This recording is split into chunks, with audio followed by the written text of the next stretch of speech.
Hello everyone. So video start करते हैं।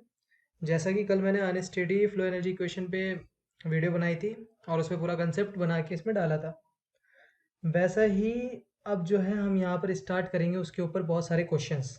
मैंने जैसा वादा करा था कि क्वेश्चंस करेंगे, अच्छे अच्छे क्वेश्चंस करेंगे और फिर उन क्वेश्चन से हम बहुत सारे कंसेप्ट सीखेंगे। सो आज की वीडियो स्टार्ट करते हैं और क्वेश्चन से स्टार्ट करते हैं। सबसे पहला क्वेश्चन ये रहा। इसे एक बार आप खुद से ट्राई करके देखना, वरना मैं तो इधर सॉल्व करवाऊंगा इसे। ओके, सो क्वेश्चन एक बार पढ़ लेते हैं। An insulated storage tank, an insulated storage tank that is initially evacuated. ठीक है, इवैक्यूएटेड मतलब वो इनिशियली क्या है, खाली है, उसमें कुछ नहीं है, कोई सा भी मास नहीं है। मतलब एक तरीके से देखा जाए तो m1 इज इक्वल टू 0 दे दिया। Is connected to a supply line. ठीक है, सबसे पहले डायग्राम बनाते हैं, बहुत अच्छा सा डायग्राम बनाते हैं, आपको समझ में भी आएगा। सो ये एक इवैक्यूएटेड टैंक है जिसमें एक सप्लाई लाइन है ऊपर की ओर। सो सप्लाई लाइन में क्या हो रहा है, मास आ रहा है। तो मैंने कल आपको बताया था, कल एक छोटा सा, पहले मैं बेसिक बता दूं, मतलब पहले आपको एक बार रिमाइंड दिला दूं कि कल मैंने क्या बताया था। एक बार उस वीडियो को देख भी लेना यार। उसमें मैंने बताया था कि आई जो है मैं डिनोट करूंगा जो मास इन हो रहा है, जो मास इन हो रहा है, ठीक है, या फिर एनर्जी इन हो रही है। और ई को मैं करूंगा जो मास एग्जिट हो रहा है, मास एग्जिट हो रहा है। ये मैंने कल बताया था, ठीक है। और वन मतलब होगा जो सिलेंडर के अंदर या फिर किसी भी कंटेनर के अंदर जो सबसे पहले मास था इनिशियली। सपोज पहले से इसमें गैस रखी हुई थी 10 kg, तो वो m1 होगा। और जो इधर से गैस आ रही है उस वो होगा mi, मतलब इनिशियल मास जो आ रहा है उसकी एंथैल्पी होगी hi। ठीक है, उसका टेम्परेचर होगा ti, उसका प्रेशर होगा pi। और ये जो गैस आ रही है, ये जो आ रही है गैस, ठीक है, डिफरेंट कलर लेते हैं, आते हुए डिफरेंट कलर से दिखाते हैं। ये जो आ रही है गैस, ये जो गैस आ रही है, ओके, तो ये एम आई आ रही है। और इसमें पहले से इसके अंदर क्या था, m1 मास था, पहले से स्टोर था ना इसके अंदर गैस। ये m1 मास था नहीं, क्योंकि इधर बोल दिया इवैक्यूएटेड था, तो मतलब m1 क्या हो गया इधर पहले से, मतलब ये खाली था, तो m1 जीरो हो गया। मैंने बताया ना ये m1 जीरो हो गया, यहीं पर बता दिया था, m1 जीरो हो गया। ठीक है, m1 जीरो हो गया इनिशियली, क्योंकि ये खाली था। अब इसमें मास आता रहा आता रहा आता रहा, और एक प्रेशर तक, जब तक प्रेशर दोनों बराबर नहीं हो गए, आने वाला प्रेशर, मतलब जो प्रेशर यहाँ से गैस आ रही है, इसका प्रेशर और इसका प्रेशर जब तक इक्वल नहीं हो गया तब तक गैस आती रही अंदर, और तब जाके कोई ना कोई मास इसका फाइनली हो गया। ओके, फाइनली कोई ना कोई मास इसका हो गया, m2 कुछ हो गया, m2 जीरो नहीं होगा, m2 कुछ हो गया। ओके, यहाँ तक समझ में आ गया होगा। तो कल मैंने आपको मास की इक्वेशन लिख के बताई थी कंट्रोल वॉल्यूम की, dm/dt of control volume, dm/dt of control volume is equal to, क्या बताया था, एम डॉट आई जो मास आ रहा है माइनस एम डॉट ई जो मास जा रहा है। क्योंकि यहाँ पर कोई भी मास जा नहीं पाएगा, क्योंकि देखो मास आ रहा है ना, मास इन हो रहा है, बट मास आउट नहीं होगा, क्योंकि यहाँ पर कोई आउट होने की जगह ही नहीं है, इन होके आउट होगा नहीं। सो ये क्या हो जाएगा, जीरो। सो हम कह सकते हैं कि dm/dt इज इक्वल टू हो जाएगा, dm/dt of control volume is equal to हो जाएगा m dot I. Okay, m dot I. So ये रही हमारी पहली इक्वेशन। बहुत इजी है यार, और इसके ऊपर ना इस बार क्वेश्चन भी आए थे, बहुत अच्छे अच्छे क्वेश्चन आए थे। ठीक है, एक मिनट रुक जाइए ज़रा, मैं इसे मिटा दूँ। ठीक है, ये तो मैंने कल बता ही दिया था, तो आपको यहाँ पर पता चल गया होगा वैसे, जहाँ तक मुझे लगता है। ठीक है, थोड़ा अच्छे से लिखेंगे इसमें। ठीक है, so dm/dt of control volume is equal to हो गया मास इन। अब मैंने एनर्जी की इक्वेशन बताई थी आपकी, क्या बताया था आपको कि du/dt of control volume is equal to क्या होगा, M I H I plus Q minus MEHE minus W of control volume. देखो यार, देख लेना वीडियो, वरना तुम्हें यहाँ कुछ समझ नहीं आएगा, क्योंकि यहाँ पर वर्क हो नहीं रहा है। ठीक है, तो वर्क हो गया ज़ीरो। मास एग्जिट हो नहीं रहा है, तो एंथैल्पी एग्जिट भी ज़ीरो हो जाएगी। ये इंसुलेटेड है, देखो यहाँ पर हमें दे रखा है इंसुलेटेड, इंसुलेटेड टैंक है ये क्या है, इंसुलेटेड टैंक है। तो अगर ये इंसुलेटेड टैंक है तो जाहिर सी बात है क्यू भी ज़ीरो। ओके, तीनों चीज़ें ज़ीरो हो गई, तो यहाँ क्या हो जाएगा हमारा MIHI इज इक्वल टू क्या, du/dt ऑफ कंट्रोल वॉल्यूम। बहुत बढ़िया, ठीक है, du/dt ऑफ कंट्रोल वॉल्यूम। अब यहाँ पर MI जो कि हमने यहाँ पर अभी निकाला क्या है, dm/dt, क्या है dm/dt इंटू क्या HI is equal to du/dt of control volume. ठीक है, चलो इसे यहाँ पर सॉल्व करते हैं, यहाँ पर सॉल्व करते हैं।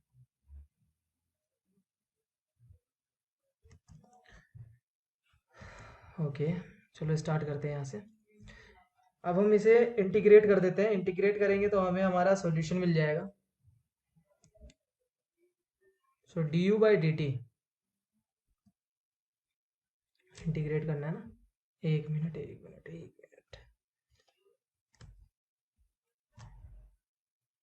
1 सेकेंड। थोड़ा यार पहली बार इस पे बना रहा हूँ तो मुझे प्रैक्टिस इतनी ज़्यादा है नहीं, पर हाँ बिलीव दिलाता हूँ आपको, बहुत जल्द प्रैक्टिस हो जाएगी मुझे इसमें। So du is equal to dm/dt HI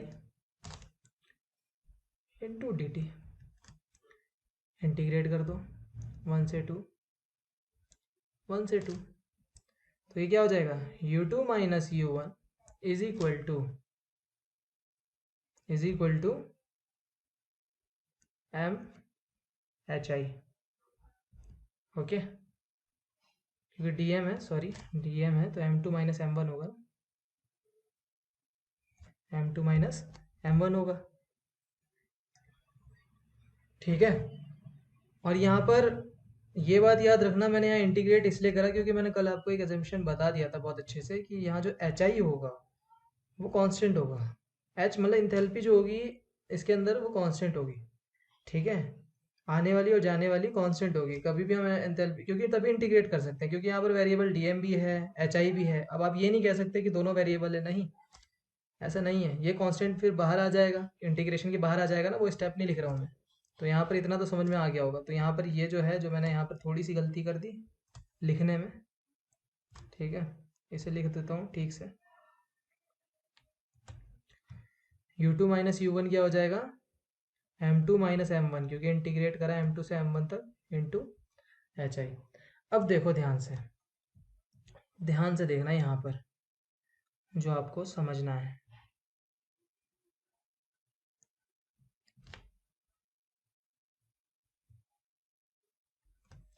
देखो यार, क्योंकि यहाँ पर क्या है, m1 हमारा ज़ीरो है, बताया जैसा आपको, ठीक है, बिकॉज यहाँ पर क्या है, m1 हमारा ज़ीरो है, और क्या ज़ीरो है, जब m1 ज़ीरो होगा तो ये टर्म तो ज़ीरो हो गई, ये टर्म तो ज़ीरो हो गई।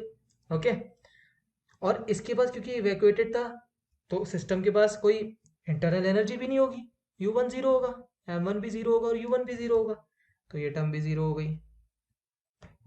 तो ये क्या हो जाएगा, u2 is equal to m2HI। अब ये जो u2 है, ये u2 पता है क्या है, ये u2 हमारा किलो जूल वाला है, एक u2 होता है किलो जूल, और इसको अगर मुझे किलो जूल पर केजी लिखना है तो कैसे लिखूंगा, m2 छोटा u ना, छोटा u क्या होता है, ये छोटा u क्या होता है, किलो जूल पर केजी, पता ही है तो आपको। ठीक है, किलो जूल पर केजी, और m2 केजी, केजी से केजी कैंसिल हो जाएगा तो किलो जूल बचेगा, समझ में आया। तो ये इज इक्वल टू बड़े u2 के बराबर होता है, m1 u2 is equal to, समझ रहे हो ना, छोटा u2, ये जो होता है हमारा u क्या होता है, छोटा u, ये हमारा किलो जूल पर केजी होता है। ठीक है, तो इसे लिख सकता हूँ मैं m2 इंटू छोटा u2 is equal to M2HI, cancel. Okay, so U2 is equal to HI। यही प्रूफ करना था, यही प्रूफ करना था, जाहिर सी बात है ना, यही प्रूफ करना था, और ये हमने प्रूफ कर दिया।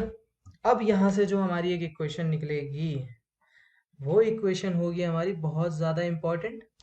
क्यों होगी इम्पॉर्टेंट? क्योंकि उससे इस साल भी गेट में क्वेश्चन आया और हर साल आता है। For ideal gas, ideal gas अगर जो हमारी है, आइडियल गैस कंडीशन है, आइडियल गैस अगर हमारी है, तो जो ये होगा हमारा क्या, तब जो हमारा U2 होगा, U2 इज इक्वल टू क्या होगा, MCV/dt, MCV/dt, MCV/dt, और H क्या होगा, MCP/dt। बहुत बढ़िया, है ना, H हमारा ये होगा, यही होगा MCP/dt। अब यहाँ पर ये ध्यान से देखना, यहाँ पर dt नहीं होगा, dt नहीं होगा, MCV/T2 होगा, क्योंकि U2 है ना, U2 के रिस्पेक्ट में कर रहे हैं हम, U2 को लेके चल रहे हैं, और यहाँ पर क्या होगा, MCP/TI, TI होगा टेम्परेचर, ये तो पता ही है, H को हम लिखते हैं MCP/TI और U2 को लिखेंगे MCV/T2। ओके, तो यहाँ पर यहाँ पर अपनी इक्वेशन लिखते हैं, क्योंकि ये पर यूनिट है तो ये CV/T2 पर यूनिट है, क्योंकि ये CV/T2 is equal to CP/TI, और ये हो जाएगा हमारा T2 is equal to gamma times TI। बहुत इंपॉर्टेंट है ये हमारी जो इक्वेशन है बहुत ज़्यादा इंपॉर्टेंट है, बहुत ज़्यादा। इससे डायरेक्ट क्वेश्चन आया था इस बार भी, और हर साल आता है, हर साल आता है, इस साल भी आया था। ये इक्वेशन हमें क्या बताती है कि अगर हमारे पास आने वाली गैस का टेम्परेचर दे रखा है, मान लो आने वाली गैस का टेम्परेचर है 300 केल्विन, जो आ रही है, इन हो रही है गैस, तो जो सिस्टम का फाइनल टेम्परेचर होगा, सिलेंडर या सिस्टम का फाइनल टेम्परेचर होगा, वो गामा टाइम्स होगा आने वाले टेम्परेचर के। मतलब इसके अंदर जब गैस आ गई, तब इसका जो टेम्परेचर हुआ होगा क्या हो जाएगा, T2। सबसे पहले इसका टेम्परेचर क्या होगा, T1। गैस जब अंदर आ गई तो उसके बाद T2, तो वो जो T2 होगा वो गामा टाइम्स TI होगा। ठीक है, डायरेक्ट क्वेश्चन बनता है इससे, और इस साल XE में भी आया था, इंजीनियरिंग साइंस के पेपर में, और गेट मैकेनिकल में भी आया था। ठीक है, तो ध्यान से देखना है इसी को, इससे रिलेटेड एक क्वेश्चन करके दिखाते हैं।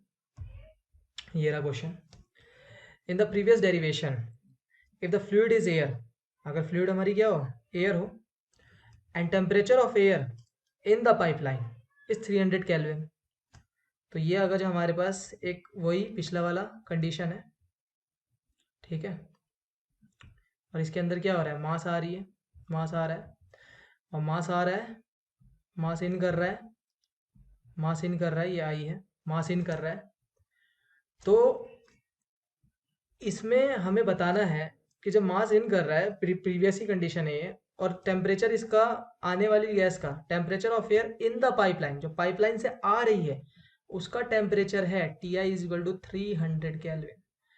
सो what is the final temperature of air in the tank, मतलब T2 निकालना है, मतलब इस टैंक का फाइनल टेम्परेचर T2 तो हुआ होगा, इनिशियल क्या होगा इस टैंक का, T1।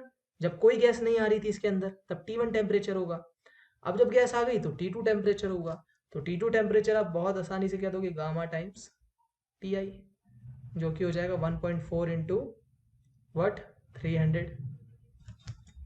सो अगर इसे कैलकुलेट करेंगे तो ये होगा हमारा 420 केल्विन। ठीक है, मतलब इतनी बड़ी डेरिवेशन से हम बच गए, नहीं तो आप डिराइव कर लेना, अगर मान लो भूल गए और अगर कंसेप्ट आपको आता है, ठीक है, तो आप डिराइव कर सकते हो, बिल्कुल कर सकते हो, अनुमति है। ठीक है, तो मुझे लगता है कि ये वाला क्वेश्चन आपको बहुत अच्छे से क्लियर हुआ होगा। और यार प्लीज़ बोल रहा हूँ, कल जितनी भी मैंने मतलब जितना भी वीडियो में बताया था उसे एक बार देख लेना, तभी ये क्वेश्चन हिलेंगे, और ये जो है ना, इससे हर 2 साल में कम से कम एक तो आ ही जाता है क्वेश्चन, 1-2 मार्क्स का तो आ ही जाएगा। ठीक है, हर 2 साल में, कभी कभी तो लगातार भी आ जाता है। और इंजीनियरिंग साइंस के पेपर में तो आता ही आता है। ये तो बहुत उनके लिए मतलब इंटरेस्टिंग है। उसमें पता है क्या दिया था, यही दिया था, टेम्परेचर बहुत बड़ा लिख देते हैं ऊपर से लेके नीचे तक, बहुत बड़ी लैंग्वेज लिख देते हैं। और बाद में बस यही देखना होता है कि ये वाला केस बन रहा क्या हमारा, क्योंकि इसी वाले केस में फॉर्मूला लगेगा कि मास जब आ रहा हो पाइपलाइन से अंदर और एग्जिट ना हो रहा हो, तब फाइनल टेम्परेचर क्या होगा। इस बार भी उन्होंने दिया और मैकेनिकल के पेपर में भी दिया। तो बस इसमें डायरेक्ट ये फॉर्मूला लगा दिया, यूज कर दिया, खत्म। ठीक है, अभी बहुत अच्छे क्वेश्चन करेंगे, अभी आगे बने रहो इसके साथ, हमारी वीडियो के साथ। ठीक है, चलो। सो यार ये एक हमारी ये मैंने क्वेश्चन उठाया था। ठीक है, क्योंकि हमने इतनी क्वेश्चन पढ़ी, तो एक क्वेश्चन उठाया है, इसे बहुत अच्छा क्वेश्चन है ये भी। ठीक है, मतलब 1 मार्क्स का। The first law of thermodynamics, the first law of, रुक जाओ इसको चेंज कर देता हूँ। The first law of thermodynamics, ठीक है, the first law of thermodynamics applied to a variable flow process 1 to 2 with negligible kinetic energy and potential energy. देख लो, इसी केस के लिए मैंने वो एक क्वेश्चन डिराइव करवाई थी, negligible kinetic energy and potential energy changes is given by the expression. तो कैसे देते हैं हम इसको, तो मैंने आपको बताया था, ध्यान से समझना, बहुत ही अच्छा क्वेश्चन है ये हमारा। मैंने बताया था आपको, क्या बताया था, कि जो du/dt होता है, du/dt ऑफ कंट्रोल वॉल्यूम होता है, वो हमारी किसके इक्वल होता है, MI/HI plus Q minus MEHE plus W of control volume. इसके इक्वल ही तो होता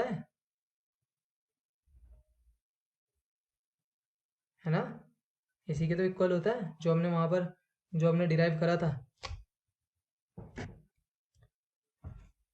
तो अब देखो, अब इसमें जो है हमने क्या करा था, ये सब में डॉट लगा हुआ है ऊपर।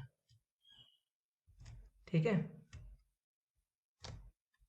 क्योंकि यहाँ देखो ना, du/dt टाइम के रिस्पेक्ट में है, ये टाइम के रिस्पेक्ट में सारे ये हमारे जितने भी हैं पर सेकेंड है, पर सेकेंड। ठीक है, तो ये भी हमारी जितनी भी इक्वेशन है, देखो ध्यान से यहाँ पर, जो इसमें मैच कर रही है। सबसे पहले तो यहाँ पर हमारे हमें मास दिख रहा है हर जगह, तो जो मास दिख रहा है, तो इसे करते हैं, क्योंकि ये हमारा क्या है, बड़ा यू है, जो कि किसके बराबर होता है, बड़ा यू इक्वल टू m/u, है ना। तो ये क्या हो जाएगा, dm/u divide by dt of control volume is equal to, मैं बोल सकता हूँ इसे dmi। ठीक है, dmi by dt hi, dmi by dt hi plus q by del q by dt ले लो इसे, minus dme by dt into H E plus del W by del T. अब आप बोलोगे, ठीक है, अब आप क्या बोलोगे, यही बोलोगे कि भाई अब इसमें जो है हमारा जो मैच कर रहा है, बहुत अच्छे से मैच कर रहा है। ठीक है, इन्होंने M1 और M2 लिया है, हमने I और E लिया है। चलो देखते हैं क्या मैच कर रहा है। सॉरी, यहाँ नेगेटिव होता है ना, नेगेटिव होता है ना, यहाँ नेगेटिव होता है ना, तो हमारा C से मैच कर रहा है। ठीक है, C, C is the right answer. Okay, so अगला क्वेश्चन, जो कि बहुत ज़्यादा इंटरेस्टिंग होगा ये भी। An insulated tank initially contain 0.25 kg of a gas. तो एक इंसुलेटेड टैंक है, इंसुलेटेड दे दिया है, तो हमारे प्रॉब्लम को तो थोड़ा सा आसान कर दिया इन्होंने।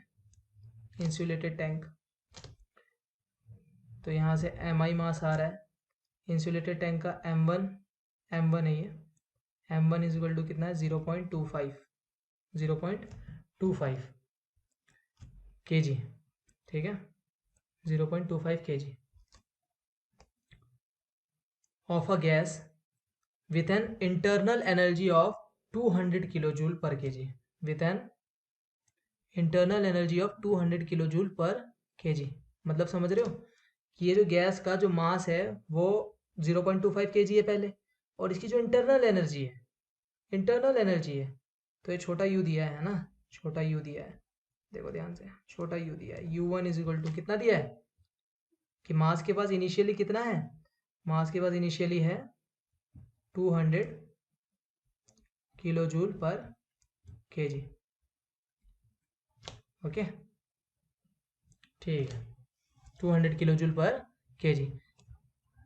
Additional gas with an internal energy, additional gas with an internal energy, additional gas with an internal energy of 300 kilo joule per KG. मतलब समझ रहे हो, जो गैस आ रही है उसकी इंटरनल एनर्जी है 300 kilo joule per KG,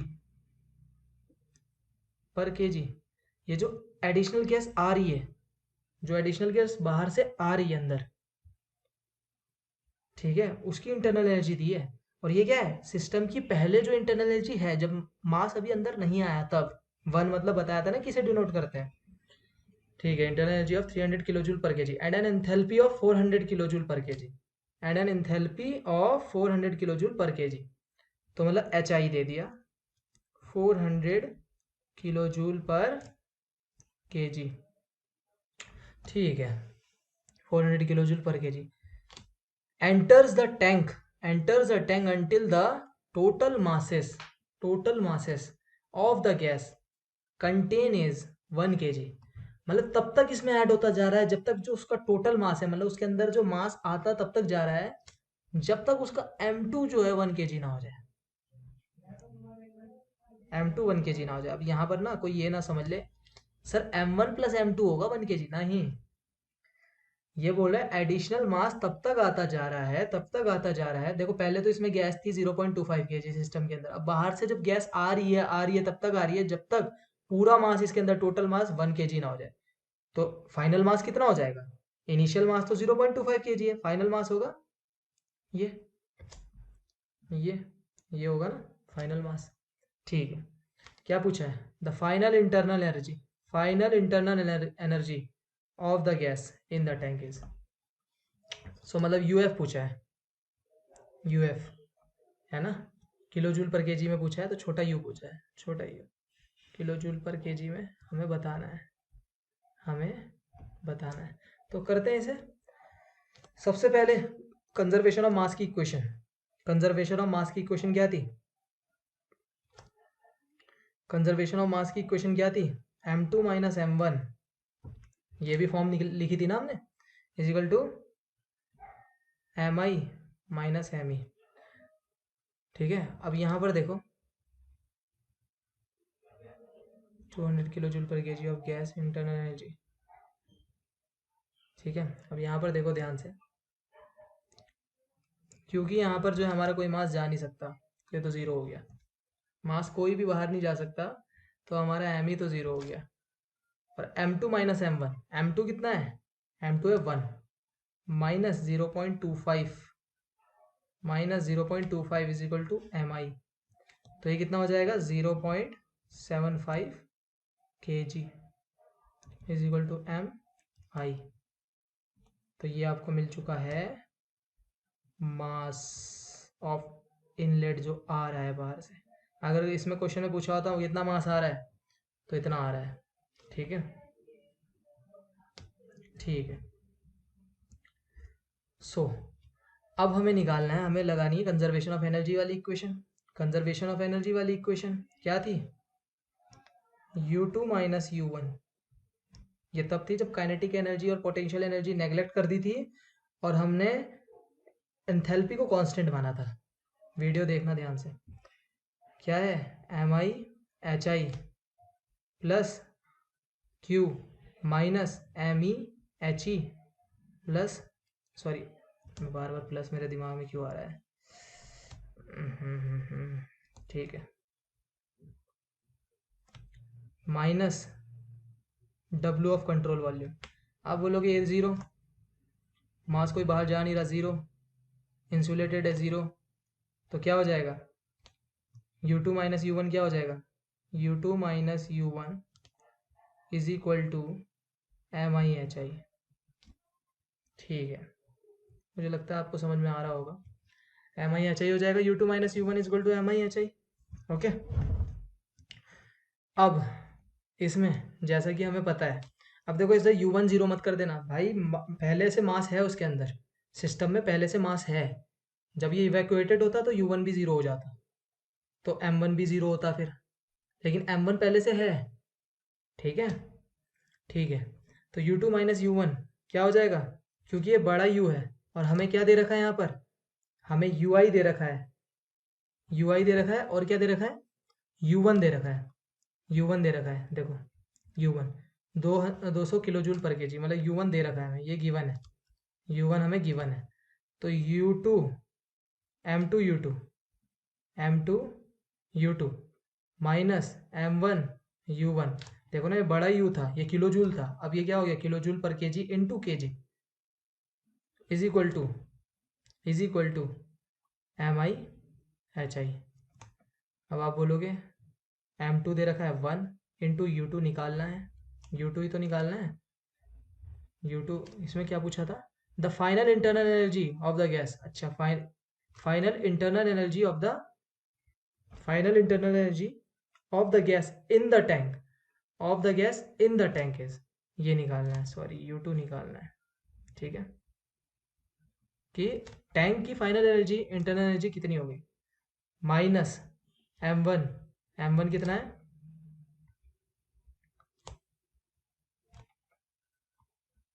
M1 कितना है, आप बोलोगे सर M1 है, अभी हमने देखा, ये देखो M1 0.25 है, 0.25 इंटू U1 कितना है 200 इज इक्वल टू MI निकाला 0.75 इंटू HI अभी हमें पता है 400।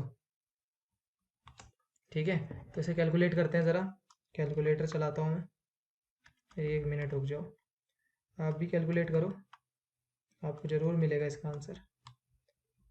ठीक है, तो आंसर है 350, कोई कैलकुलेशन में गलती नहीं हुई है, देख लेना आप भी एक बार। ठीक है, 350, option C 350 kilo joule per KG, क्या है ये, किलो जूल पर केजी। ठीक है, सो U2 हो गया 350 किलो जूल पर केजी। बहुत बढ़िया, हमने ये क्वेश्चन भी बहुत अच्छे से अटैम्प्ट कर लिया। अब ये वाला क्वेश्चन करते हैं यार, ये क्वेश्चन बहुत ही अच्छा क्वेश्चन उठाया मैंने, पिकअप बहुत अच्छा क्वेश्चन करा है। आपने बोला ना आपको लग रहा होगा यार लेवल अप ही नहीं हो रहा, थोड़ा अब लेवल अप कर लिया गया है और बहुत ही अच्छा लेवल अप करा है, तो ऐसे ध्यान से देखना इस क्वेश्चन को। कलर दूसरा ले लो एक बार। An insulated 0.08 metre cube tank, so एक इंसुलेटेड 0.08 मीटर क्यूब टैंक है, ऐसे 0.08 metre cube tank contains helium at 2 megapascal and 80 degree Celsius. 1 minute रुकना यार, मैं ज़रा 1 मिनट अपना गूगल्स ले लूँ।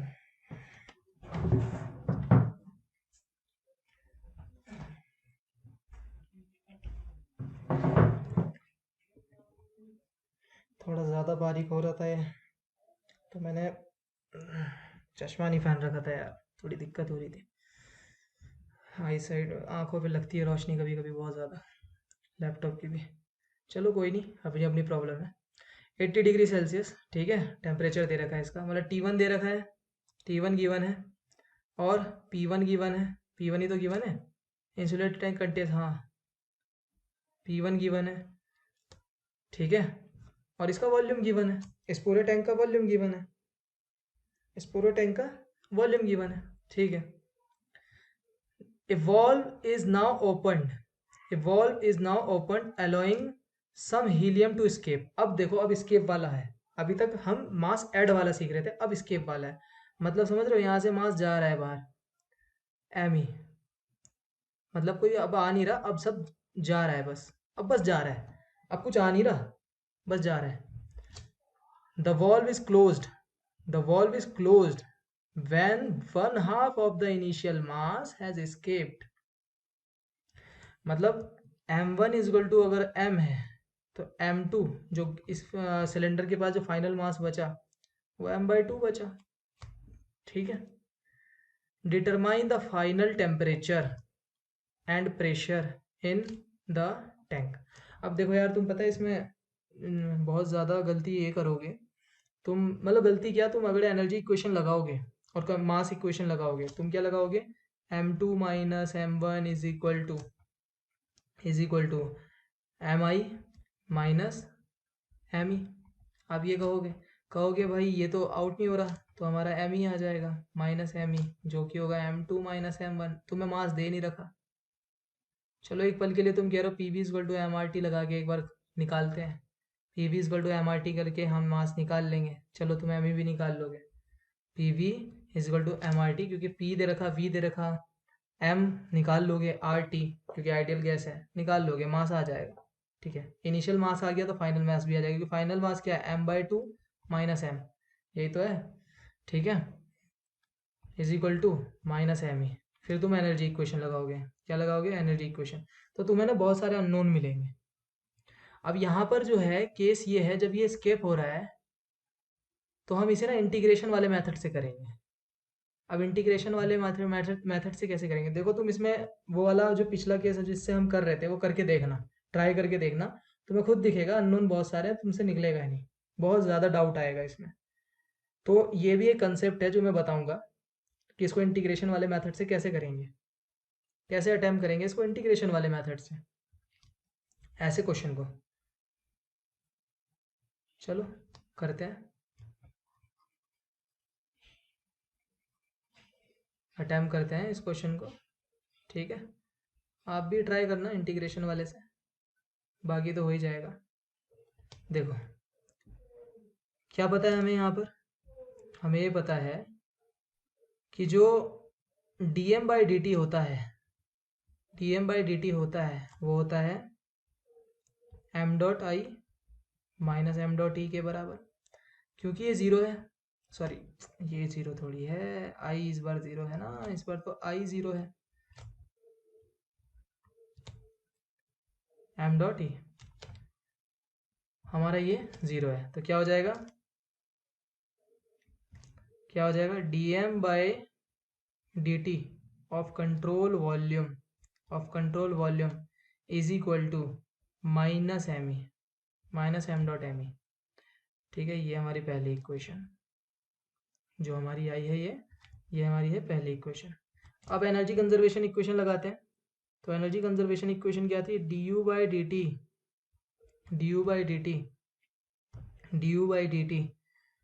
Of control volume is equal to mi/hi plus Q, क्योंकि हीट ऐड हो रहा था, माइनस me/he। ये तो बताइए मैंने कैसे आया ये इक्वेशन, है ना, अगर तुम्हें थोड़ी सी भी दिक्कत हो रही है, सब डॉट के फॉर्म में है। ठीक है, यही अगर मैं dt से इंटीग्रेट कर दूँ तो डॉट हट जाएगा, बताया था मैंने कल। ठीक है, मास इनिशियली नहीं है ना, मास इनिशियली नहीं है, इंसुलेटेड है, कोई वर्क नहीं हो रहा, तो आप बोलोगे minus me/he is equal to क्या होगा, du, बड़ा यू है ये, du/dt of control volume. Okay, नीचे तक देखा तो रहा होगा वैसे। चलो अभी से यहाँ पर आते हैं, यहाँ पर करते हैं। चलो, तो हमारी इक्वेशन जो आई है, हमें पता है du इज इक्वल टू क्या होगा, du इज इक्वल टू क्या होगा, अगर खाली u बोले du। ठीक है, अब इसे हम क्या लिख सकते हैं, सबसे अच्छा बताता हूँ इसे क्या लिख सकते हैं। ठीक है, तो क्या लिख सकते हैं हम du को, सो इसे जो है पहले du की जगह हम ज़रा एक चीज़ करें यहाँ पर, जो हमें यहाँ पर जानना पड़ेगा, वो क्या है, वो ये है कि हमें पता है u इज इक्वल टू क्या होता है, mcvt, और h इज इक्वल टू क्या होगा, mcpt, ये हमें पता है। We know that. अब यहाँ पर इसे इंटीग्रेट करते हैं ज़रा, इसी को इन्हीं सबको इंटीग्रेट करते हैं। कैसे करेंगे? D U of control volume is equal to minus M E, minus M E की जगह क्या आ जाएगा?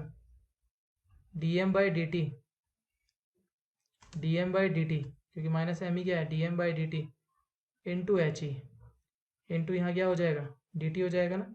चलो ये अभी एक काम करते हैं, इंटीग्रेट करेंगे अभी, पहले इसे नीचे रहने दो, ठीक है, इसी के नीचे रहने दो, कोई दिक्कत नहीं, अभी कर देंगे इंटीग्रेट। अब u क्या है? एम सी टी, ठीक है, तो डी यू क्या हो जाएगा? अगर मैं इसे डी यू करूँ, क्योंकि यहाँ पर मास हमारा कंटिन्यूसली चेंज होता जा रहा है, ठीक है, यहाँ पर मास हमारा कंटिन्यूसली चेंज हो रहा है, और टेम्परेचर भी हमारा जो है यहाँ पर कंटिन्यूसली इधर जो है यहाँ पर चेंज हो रहा है। तो अगर हम इसे बोलें, अगर हम इसे डी यू करेंगे, डी यू, इसको डी यू करेंगे, तो ये क्या हो जाएगा हमारा? एम सी वी, क्योंकि कांस्टेंट है, सी वी बाहर निकाल दो, ठीक है, सी वी बाहर निकाल दो, सी वी बाहर निकाल दो, तो क्या हो जाएगा? अरे रुक जाओ, M D T by D T plus T D M by D T is equal to D M by D T of, ये हमारा क्या होगा? C P T.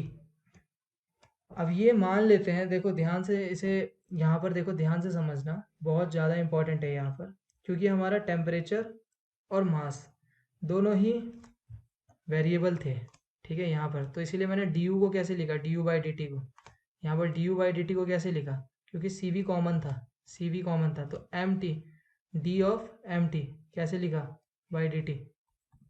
तो इसको पहले मास के रेफरेंस में डिफ्रेंशिएट करा, D M by D T, D M by D T और temperature constant plus D T by D T और मास कांस्टेंट इनटू बाहर क्या है? सी वी, ठीक है, ये ऐसे, इसीलिए इसको ऐसे लिखा। ओके, समझ में आ गया होगा। तो इसलिए थोड़ा सा लग रहा था यार, थोड़ा सा इसलिए टाइम लग रहा था, क्योंकि मैं खुद उसे दिमाग से पहले कर रहा था। चलो कोई नहीं, इंटीग्रेट हो चुका। अब यहाँ पर ये इंटीग्रेट क्यों करा? देखो ये स्टेप बहुत ज़्यादा इंपॉर्टेंट है, इसका एक और रामबाण इलाज बताऊंगा मैं इस क्वेश्चन का। तुम कहोगे अच्छा ये वैसे भी हो सकता था, तो इतना बड़ा कि क्यों करा? देखो पहले, अभी बताऊंगा, ठीक है, अभी ध्यान से देखो। तो D T D T D T तीन सब कैंसिल, तो क्या हो जाएगा? सी वी, ये सी वी इधर जाके क्या हो जाएगा?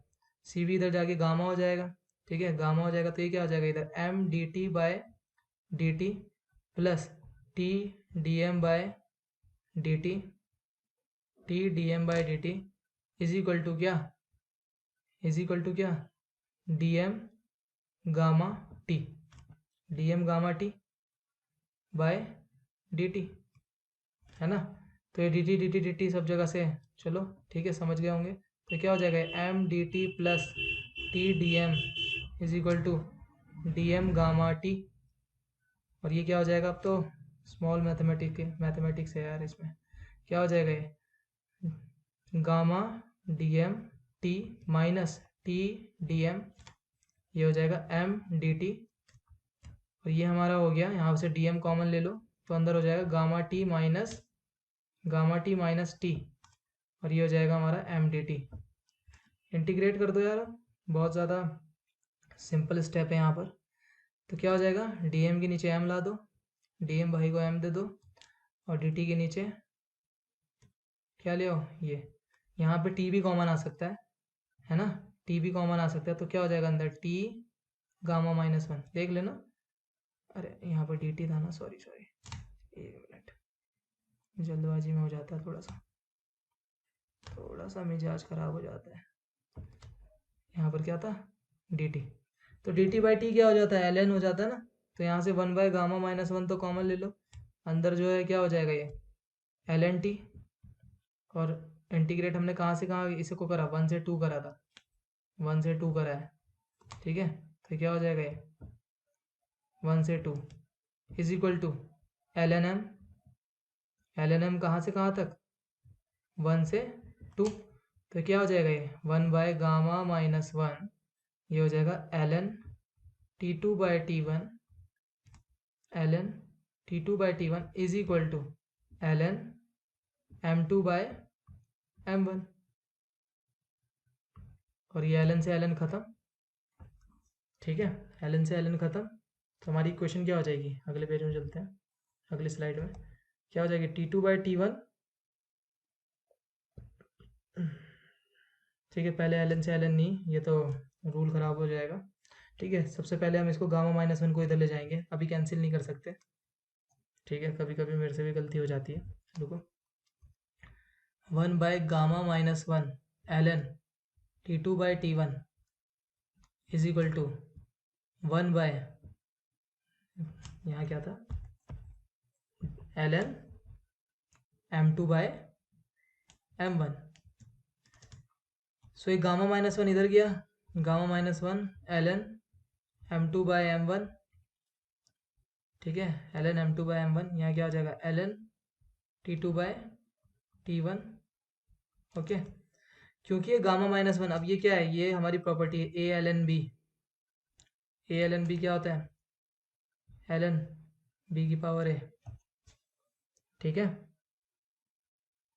b की पावर क्या होता है, ये a क्या हो जाता है, पहले आ जाता है ना, तो γ-1 इसके ऊपर चला गया, क्या हो जाएगा ln M2/M1 की पावर γ-1 ln T2/T1, सो ln उड़ गए भाई साहब, T2/T1 इज इक्वल टू क्या हो जाएगा, T2/T1 इज इक्वल टू क्या हो जाएगा, ठीक है, T2/T1 इज इक्वल टू क्या हो जाएगा, वो हो जाएगा M2/M1, ठीक है, की पावर γ-1, बहुत सिंपल इक्वेशन में टूटा है ये, अब हमें T2 निकालना है, T2 तो निकालना है, देखो ध्यान से, क्या निकालना है, T2 निकालना है, फाइनल टेम्परेचर एंड प्रेशर, तो फाइनल टेम्परेचर आ गया तो प्रेशर भी आ ही जाएगा, तो फाइनल टेम्परेचर कैसे निकलेगा, अब M2 क्या दिया था, M2 था M/2, और M1 क्या था, M की power 1.667 -1, T2 divide by T1 कितना था 80 डिग्री सेल्सियस, 80 डिग्री सेल्सियस, तो क्या हो गया 273 + 80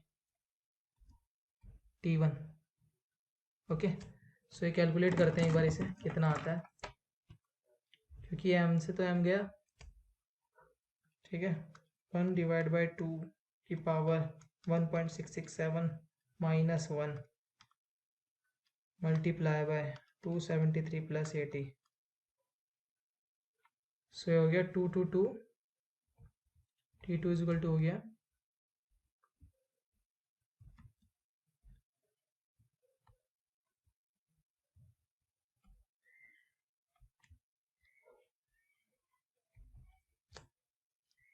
222.325, सो ये हमारा आंसर, ठीक है यार, समझ में आया होगा ये तो, इतना ज़्यादा मतलब ठीक था, टिपिकल था थोड़ा सा, लेकिन हो गया, पहुँचे हम एंड रिजल्ट तक यहाँ पर इसमें, आप देखो मैं इसमें जो बताने वाला हूँ, ये था हमारा एक इंटीग्रेशन वाला मेथड था, अब जैसा कि ये जो केस हमें दिया है, ये इंसुलेटेड दिया है, और इंसुलेटेड हम एक पल के लिए एडियाबैटिक मान सकते हैं, एडियाबैटिक केस है ये हमारा, एक एडियाबैटिक केस है, तो अगर ये हमारा एडियाबैटिक केस है, एडियाबैटिक, एडियाबैटिक बैटिक होता है, बैटिक होता है, तो स्पेलिंग भी भूल गया, ठीक है, एडियाबैटिक केसेस क्या है, अब देखो ध्यान से, हम इसमें एक और तरीका आजमा सकते हैं, बहुत अच्छा तरीका, अगर हम एक यूनिट मास कंसिडर करें, यूनिट मास का मतलब एक तरीके से हम फिक्स मास कंसिडर करें, फिक्स मास, ये हमारा फिक्स मास है, फिक्स मास, क्योंकि हमारी जो होती है एडियाबैटिक इक्वेशन जो हम लगाएंगे, पी वी इक्वल टू वो आइडियल गैस इक्वेशन की, जो आइडियल गैस इक्वेशन की एडियाबैटिक इक्वेशन होती है वो हमारी कहाँ पर लगती है, वो हमारी एक फिक्स मास में लगती है ना, ठीक है। अब ध्यान से देखना, ध्यान से इसे देखना, हमें पता है T1 divide by T2 is equal to होता है, अब मैं स्मॉल v ले रहा हूँ, ये स्पेसिफिक वॉल्यूम ले रहा हूँ, volume per unit mass, V1 divide by V2 की पावर गामा माइनस वन। ये पता होगा यार आपको, क्वेश्चन कहाँ से आती है बाद में डिस्कस करेंगे कभी, अगर पता है तो यहाँ से हम शॉर्टकट मेथड देख रहे हैं इसका क्वेश्चन को करने का, अटैम्प्ट करने का। सो हम बोल सकते हैं T1 specific volume of V2 की power gamma minus one is equal to T2 V1 की पावर गामा माइनस वन, क्योंकि ये V2 स्पेसिफिक वॉल्यूम है, ये क्या है V by M, specific volume है तो V2 बाय M2। तो हम बोल सकते हैं T1 क्या हमारा 273 प्लस 80 इंटू V2, ठीक है, V2 जो हमें इसमें निकालना है, हम निकाल लेंगे, वो पता चल भी जाएगा हमें, ठीक है। V2 क्या, V तो हमारा कांस्टेंट ही है क्योंकि वॉल्यूम हमारा यहाँ पर कांस्टेंट रहेगा, V डिवाइड बाय M क्या हमारा होगा, M2 कितना है, M बाई 2 की power gamma minus one is equal to T2 जो हमें फाइंड करना है इंटू V डिवाइड बाय, क्योंकि वॉल्यूम फिक्स है, फिक्स मास लिया हमने, और यहाँ पर कितना हो जाएगा M1 M है की पावर गामा माइनस वन। सो V की पावर गामा माइनस वन से V की पावर गामा माइनस वन से V की पावर गामा माइनस वन खत्म, M की पावर गामा माइनस वन से M की पावर गामा माइनस वन खत्म हो जाएगा, तो हमारा यहाँ पर बचेगा ये 273 प्लस 80 प्लस 80 प्लस 80, ठीक है, इंटू इंटू क्या होगा इधर हमारा 2 की पावर गामा, हाँ यहाँ पर आप कैलकुलेट करना है इसे, यहाँ पर कैलकुलेट करोगे आपको एकदम आंसर मिलेगा, देखना इसे एक बार। यहाँ पर एक इक्वेशन शायद से यार मैंने गलत लगा दिया, V2 बाई V1 होता है, ओहो V2 बाई V1 होता है ना, यहाँ V1 आएगा, यहाँ V2 आएगा, ठीक है ठीक है ठीक है। P1 वो रेसिप्रोकल हो जाता है V में, V के केस में, लेकिन प्रेशर के केस में T1 अगर इधर होगा तो P1 इधर आएगा, ठीक है ठीक है ठीक है। तो ये हो जाएगा V डिवाइड बाय M हो जाएगा, और ये हो जाएगा V divide bye M by 2, 1/2 की पावर 1.667 माइनस वन। तो इसे कैलकुलेट करेंगे तो हमारा T2 आ जाएगा, T2 फाइंड हो जाएगा, और T2 आएगा 222.325। ऐसे P2 भी आ जाएगा, वो P2 कैसे आएगा देखो ध्यान से, T1 divide by T2 is equal to P1 divide by P2 की power gamma minus one by gamma. T1 पता है, T2 पता है, ठीक है, ये पता है, ये पता है, P1 दे रखा, यहाँ देखो प्रेशर 2 मेगा पास्कल, P1 दे रखा, P2 आ जाएगा, P2 फाइंड हो जाएगा, तो P2 तो फाइंड कर लेना यार, ठीक है, इसमें कोई वो नहीं है, कोई दिक्कत नहीं है।